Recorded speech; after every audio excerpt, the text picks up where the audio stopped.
So, thank you for coming on the show, for being honest, Yes, for talking about it. yes. You know, it's interesting because when we're in high school, we have all these distractions. Today, the kids have, Oh my God. the internet and YouTube and Whew. Snapchat. So now you said you had your first child at 21. So what is your take on parenthood? Because I know you said you wanted to talk about that. Yes, yes. I have other questions I want to ask you about you know, your transformation and stuff, but what about your parenting Well, and fatherhood in this day and age? so based on the way that my parents raised me, I had made a resolve and a commitment that when I have children, right, I did follow the whole traditional belief of I wanted to be married when I had children. It didn't happen like that. Um, I was young, and it happened. But he saved my life.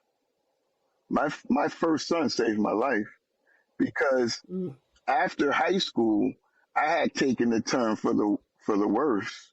I actually got into the streets and started doing things I had no business doing and mm, wasn't raised to be, but I always was around it, right? So eventually the environment kind of mm, got to me, right?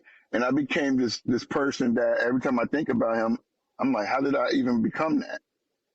And that's when mm, my son's mother we was dating at the time and she got pregnant and I was actually in the process of studying religion, like to kind of figure out life, like, cause I wasn't fulfilled with what I was doing and I was just working, you know what I mean? And still living with my parents.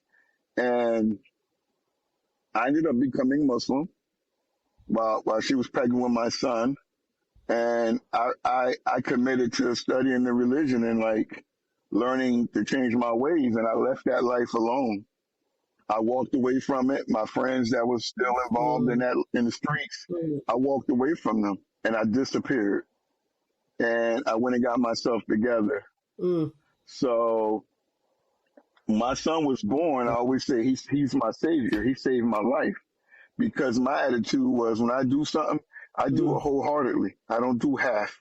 So I said I can't have one foot in the street and another foot over here at home trying to play super dad. So I made a commitment to leave that life mm, alone and to change my ways and to do the right thing. And that's what I did. So, and I just committed myself to raising my son, and then fast forward, I ended up getting married when I was young because of religious, things of not wanting to commit religious, issues. Right. And I ended up getting mhm, married mhm, young, wasn't smart about it. It was more convenience. And I had two more children, two more sons. So I have a 28-year-old, a 25-year-old, and a 23-year-old. So, and the 28 and the 23-year-old, they mm, become a year older, real soon. So those, that combination alone, and I was married at the time, it was a disaster. It was abuse going on. It was DV. Um, it was crazy, and I was trying to save everybody in the process, you know.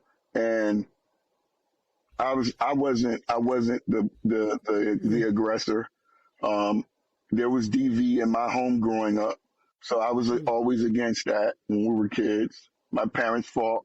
They'd come home drunk and fight. mm. You know what I mean? Typical. To us, that was normal. We didn't see it as domestic violence.